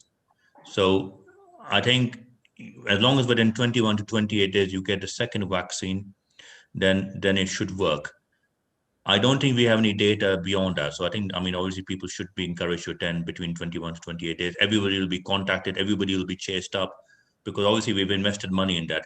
There'll be some people, and I'm going to be honest with you, there may be some people who after the first vaccine choose not to have the second one. There may be some people who may have a reaction to the vaccine and they may choose not to have a second one. So those will happen, but you have a grace period of about 7 days. So between 21 to 28 days, as long as you get the second jab, then you should get the same kind of efficacy. Beyond that, obviously, we don't know. That's fine. That's fine. I mean, my concern was just potentially around a patient just becoming, which can happen, just becoming ill for whatever reason, which means that they're unable to attend. Just another question, if I may, very quickly, is so we know the pecking order in terms of priority. Is there any guidance from NHS England around housebound patients and in terms of getting their vaccinations? Is there anything happening from a community perspective, or would they need to be brought into their local surgeries or hubs? Saka, do you want to grab that? Because the housebound patients, they are going to be dealt with separately. There'll be teams of vaccinators going out to them. The logistical problem is that of the -60, -70 degree storage and getting the vaccine to them. But they are being catered for, as I understand it, with the Pfizer vaccine. If not, then with the AstraZeneca, which is imminently to come on board, as far as I'm aware. So there are provisions for the housebound, of whom there are many, similar to those who are in care homes at the moment. That's fine. Thanks a lot, guys. Thank you very much. Jazakallah. Thank you. Right, I've got another question from the chat. Is it possible to have more than one vaccine type? If a better vaccine in terms of success and safety comes to the market in the future, will it be safe to take that also, as some of us may be hesitant to take the first vaccine released? Who wants to take that one? So briefly, as far as I know, we don't know. There is recently, if I was remembering from memory, there's a trial which has been conducted of the Sputnik, the Russia vaccine, in conjunction with another one. I think the Chinese vaccine might be, I'm not sure about the second one, but Sputnik definitely. So they are conducting a trial to see the effectiveness of a combination of vaccine. So we don't know the answer to that. I'll just add one more thing here. Sorry, apologies. You will not be given a choice of the vaccine. Okay, so let's make it very clear, because this is ultimately it's based on availability. So you can you will be offered a vaccine, which is obviously right now Pfizer. It could be the Oxford Zeneca vaccine when that comes on stream, or it could be Moderna, the 3-4 vaccine. It could be something else. At present, there is no choice going to be offered to patients. You will be offered a vaccine, and then it's up to you whether you wish to have it or not. You can't say, well, actually, you know what? I don't want this one, I'll have that one. Ultimately, we have to get this rolled out ASAP to save lives. So we're not going to be messing around saying, well, we're not a supermarket here. You get offered a choice of vaccine. I'm sorry if I'm being a bit blunt with this, but when you're dealing with a global pandemic, when you've got 600, 700 people dying every day in the UK, you can't afford to let people have this kind of choice. But all vaccines will be approved, they'll all be safe, and they will all work, inshallah.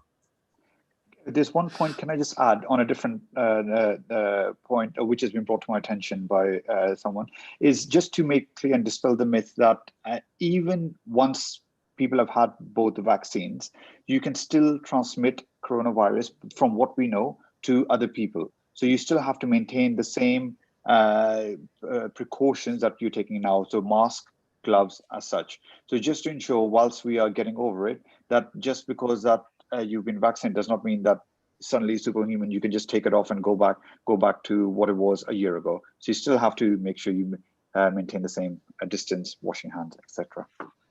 Cool, fantastic. So still a few questions about the animal testing. Apparently, I've just had somebody sent a link that it did not, the vaccine did not skip the animal testing. So that should be enough on that one. Anybody else got a question? Please raise your hand and we'll go through them. No more. I mean, one thing I'll just add on MHRA. I mean, I've been on MHRA meetings on the last few weeks. They are doctors and scientists. They're not politicians. I need to reiterate that there's been no political pressure put on MHRA and the Joint Vaccine Committee to endorse this, to fast track this, to do this. Everything has been done. The people who have endorsed this are reputable scientists, reputable doctors, and ultimately we all put our professional reputation on the line. So if I was to endorse something which I had not done my research on, if something was to go wrong, I'm putting my own professionalism online. So just bear that in mind, please. Cool. I've got one last question. Is there evidence of ex-pneumonia patients being more vulnerable to COVID-19 and its symptoms compared to non-pneumonia patients? Who wants to take that? That is a Dr. Saqib-shaped question, I think. Well, pneumonia, people get pneumonia for various different reasons. Those who are more vulnerable to respiratory infections get pneumonia more frequently than healthy adults. Notwithstanding, healthy adults can still get pneumonia. We simply don't know really if having the pneumonia confers an adverse risk for COVID compared with the actual underlying chest condition that predisposed to the pneumonia. We don't know the answer to that. But I think I would look at if there's any other underlying condition that actually predisposed that person to get a pneumonia in the first place, and look at that as a risk factor for any respiratory disease, including COVID. And COVID is primarily a respiratory disease. It's a sudden respiratory distress syndrome. So that in itself is more common in people who already have respiratory problems, for which, that's why those individuals are placed in a vulnerable group. So it's more the underlying risk factors, but we simply don't know whether a healthy young person who's had a pneumonia and has completely recovered from it is at higher risk of COVID than someone who's not had pneumonia on its own. Just one point to add. I agree with Saqib completely. I think this is an evolving field, as we know, week in, week out, we're learning more. At the moment, as far as I understand, like you, Brother Saqib was saying, unless we know what other underlying conditions there are, but respiratory-wise, I think there's a list of people who have moderate to severe asthma, if they've got emphysema or COPD, if they've got cystic fibrosis, those are the ones which are listed at the higher risk. Just pneumonia itself is not listed, but we do not know if they have underlying conditions. So I think, I agree with Brother Saqib there. Can I just do one? So I know there's so Yes, many of course, questions, yeah. but there's one question on YouTube which is quite valid. Should we not focus on a cure for cancer? I mean, ultimately, it's not either or. I mean, cures for cancer are being developed. People are working on it all the time. So, but what you must also realize is one of the reasons why we need we need the vaccination to work is so that us doctors can work on treating other conditions. Once the lockdown happened March, April, I mean, I don't know, most doctors can agree with me. Our surgeries were empty. People were so scared to come see the GP. People were having heart attacks and dying at home because they were so scared to go to hospital. So when we talk about 60,000 deaths from COVID, these are people who have died of COVID because COVID was positive. But if you think about the number of people who have had a heart attack at home and have not gone to see their doctor and died, this amplifies everything. We need to get COVID under control, and we need this vaccination, inshallah, to do it, so that us doctors can get on with the rest of our lives and saving other conditions. People are still diabetic. People are still having cancer. People are still having heart attacks. These things haven't stopped. Children are still having other health-related issues. These other diseases have not stopped happening. But the problem is COVID has obsessed our lives to such an extent that unfortunately other things have had to slip. So this is another reason why we need to get this COVID thing sorted as soon as we can, because then we can look after everybody else as well. Fantastic. Just to add to Kashif, yes. Sorry, the Dr. mRNA vaccines are actually, they're trying to get vaccines for cancer as well, but it's all about funding. Because this pandemic and this emergency suddenly came upon us, all the governments raised a lot of money to get this vaccine through. So hopefully one mRNA vaccine gets successful, then I think they'll start looking into other diseases as well, which, I mean, they'll continue just to add, like, I think we shouldn't really compare like an oncological condition with a viral condition. And oncology, like as in the cancer, is so complex with cell proliferation. Cells change so much. Viral is very different. So of course, both of them are important. It's like I think it's mentioned, not either or, it's both of them. So yeah, and there's hundreds of types of cancers, probably, or like tens of cancers out there. There's only one coronavirus. Fantastic. I have, I think I have two more questions. Just to clarify, this talk is going to be on YouTube. I'll send the link out on our website, www.companionsofthemosque.com, so you all be able to go through the session and have a look. So the second to last question is it necessary to isolate anyone who is systematic simply because they can spread it to vulnerable people very easily? They themselves may be fit themselves. The death rate is not negligible. Who wants to answer that? You want Imran to answer that? Public health question. Imran? So that's right. So the reason why it's really important for when anyone is symptomatic that they isolate, but also the people in their household isolate. That was 14 days initially, but now it's reduced down to 10 days. And that's really important because those people in that household clearly are in very close contact with one another. So if there's one person symptomatic, as we've heard, it's very likely that others in the household will develop COVID. And that isolation, it will basically allow the virus to burn out within that household. Those people will hopefully recover, be well, and they will stop that chain of transmission. And by isolating inside their homes, they won't spread it on to others outside in the community. So that's super important. Cool. I've lost that question that I was going to ask.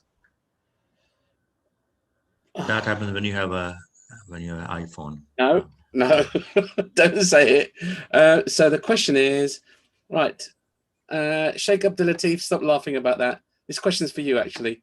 So the question is, question for our Sheikh, what is the Islamic duty / moral duty on taking the vaccine? Many people say Allah will protect us and is sufficient for me.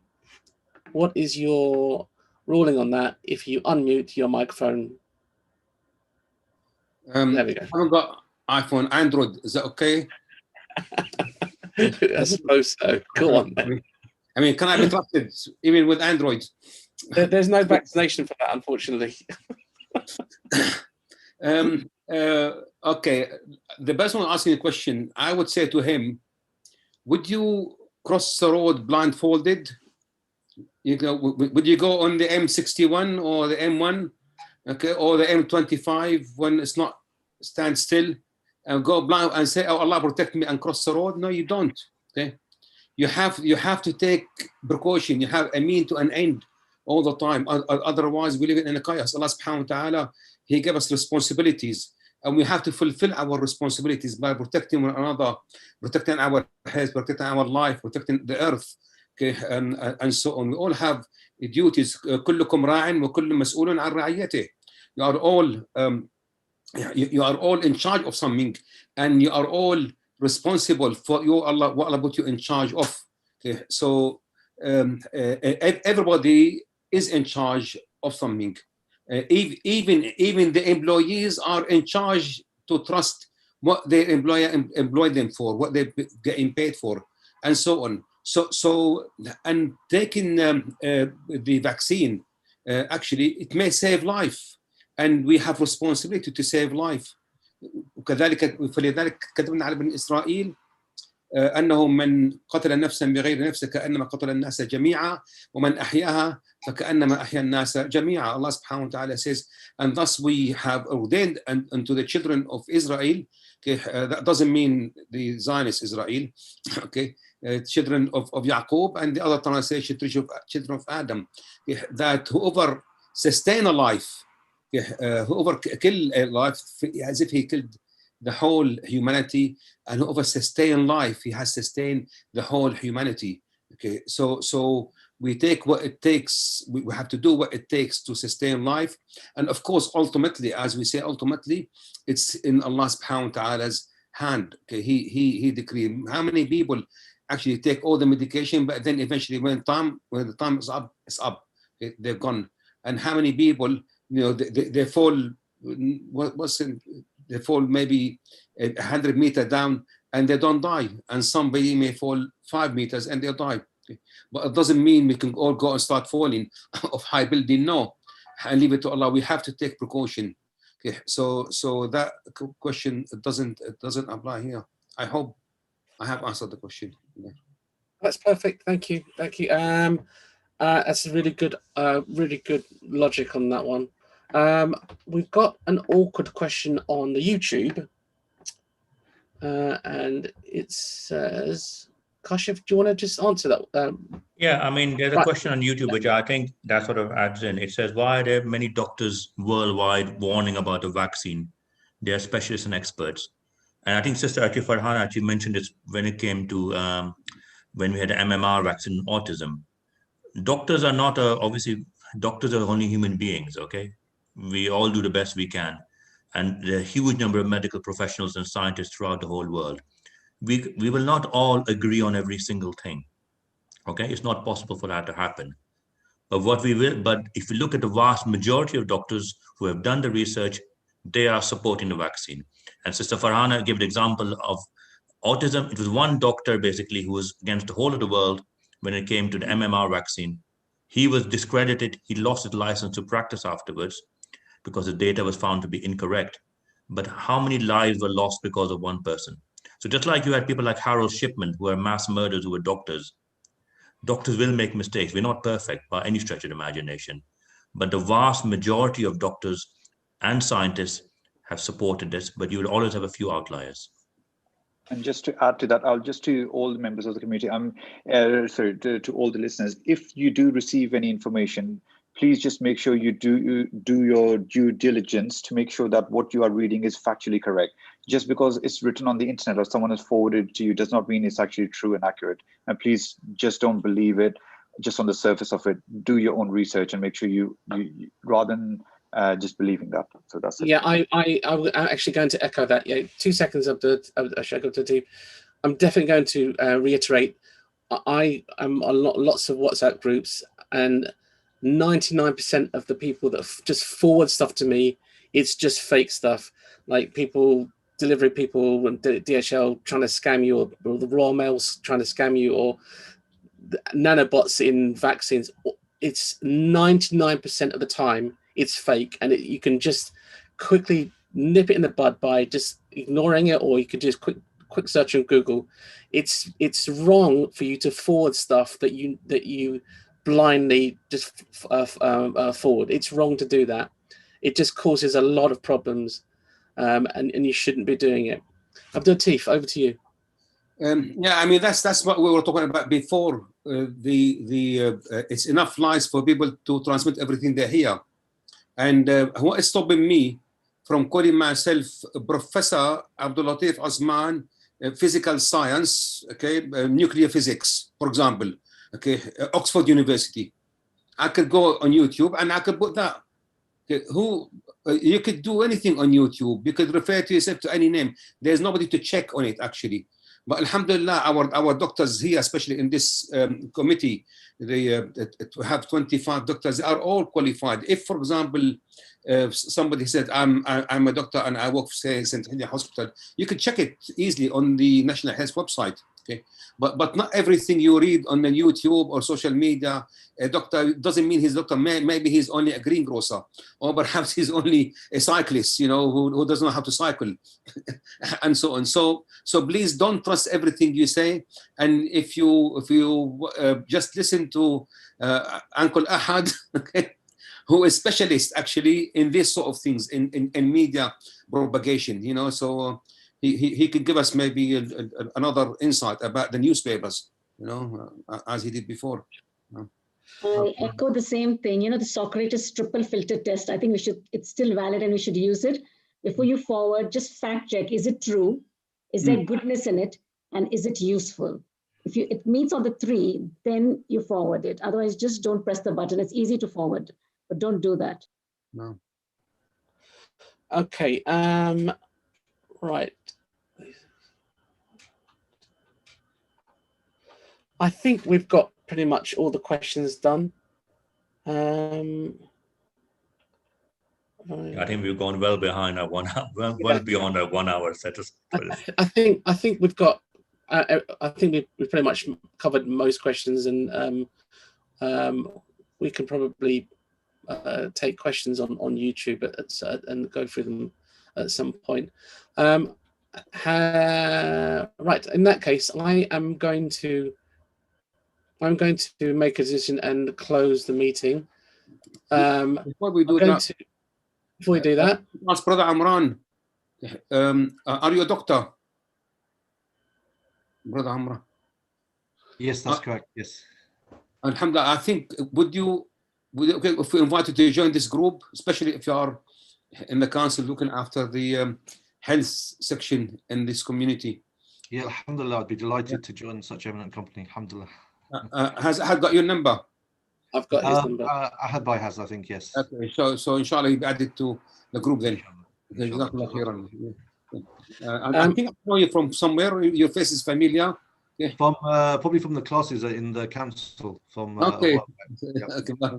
Alhamdulillah. Okay. In that case, remember now.